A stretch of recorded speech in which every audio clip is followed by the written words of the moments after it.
5 തലമുറകളായി നിങ്ങൾക്കൊപ്പം PRS hospital. നടൻ കൃഷ്ണകുമാറും മകളും വീണ്ടും കോടതിയിലെത്തിയിരിക്കുന്നു.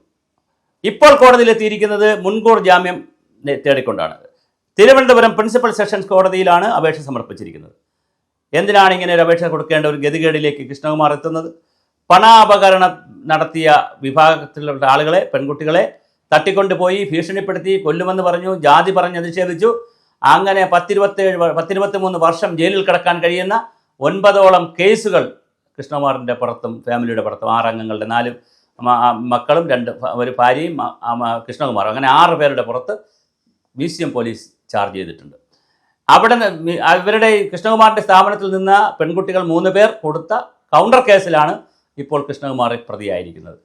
കൃഷ്ണകുമാറിന് നിയമ വിദഗ്ധർ പറയുന്നതനുസരിച്ച് ജാമ്യം കിട്ടുവാനാണ് സാധ്യതയുള്ളത്. കാരണം കൃഷ്ണകുമാർ ഇതിനെ സംബന്ധിക്കുന്ന തെളിവുകൾ എല്ലാം കൂടി വച്ചുകൊണ്ടാണ് ജാമ്യാപേക്ഷ കൊടുത്തിരിക്കുന്നത്. CCTVൻ്റെ ഫുട്ടേജുകൾ, അതുപോലെ തന്നെ ടെലിഫോൺ സംഭാഷണങ്ങൾ, വീഡിയോ ചാറ്റുകൾ, വീഡിയോ റെക്കോർഡുകൾ, സംസാരിച്ചതിൻ്റെ റെക്കോർഡിങ്ങൾ, ഓഡിയോ റെക്കോർഡുകൾ എല്ലാം ചേർത്താണ് കൃഷ്ണകുമാർ കോടതിയെ സമീപിച്ചിരിക്കുന്നത്. അതുകൊണ്ട് തന്നെ കൃഷ്ണകുമാറിന് ജാമ്യം കിട്ടുവാനാണ് എല്ലാ സാധ്യതയും ഉള്ളത്.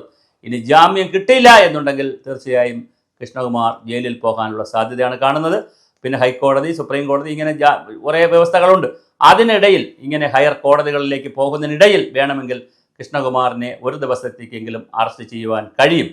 പക്ഷേ കൃഷ്ണകുമാറിനെ അറസ്റ്റ് ചെയ്യുക എന്നുള്ളത് ആരുടെയൊക്കെ ഒരു അജണ്ടയായി നിൽക്കുന്നുണ്ടോ എന്നൊരു സംശയമുണ്ട്.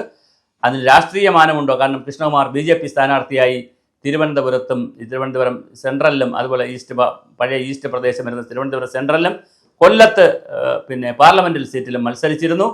അതുകൊണ്ട് തന്നെ കൃഷ്ണകുമാറിനെതിരെ BJP വിരോധമുണ്ടെങ്കിൽ, അല്ലെങ്കിൽ RSS സംഘീയ വിരോധമൊക്കെ ഉണ്ടെങ്കിൽ തീർച്ചയായിട്ടും കൃഷ്ണകുമാറിനെ ജയിലിലിടണം, ഒരു ദിവസം എന്നൊരു വാശി ആർക്കെങ്കിലും ഉണ്ടോ എന്ന് നമുക്കറിയില്ല. അതുകൊണ്ടാണോ മ്യൂസിയം പോലീസ് ഇത്തരത്തിലൊരു കേസ് എടുത്തിരിക്കുന്നതെന്നും അറിയില്ല. എന്തായാലും ആരുടെയൊക്കെയോ സമ്മർദ്ദം ഇതിൻ്റെ പിന്നിലുണ്ട് എന്ന് മനസ്സിലാക്കുന്നു.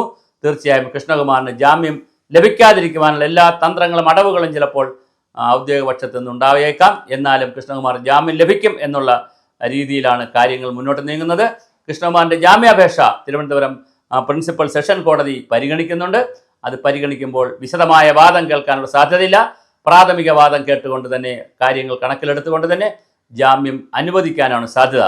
ജാമ്യം അനുവദിച്ചിട്ടില്ലെങ്കിൽ കേസ് മറ്റൊരു ട്വിസ്റ്റിലേക്ക് മാറും.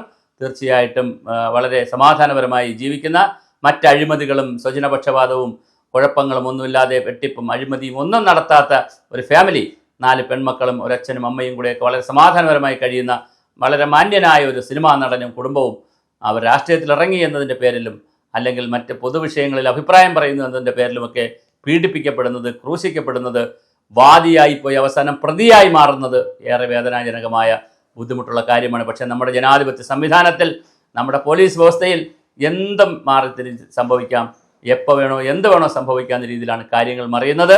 എന്തായാലും നമ്മുടെ കൃഷ്ണകുമാറും മകൾ ദിയയും കോടതിയിലെത്തിയിട്ടുണ്ട്.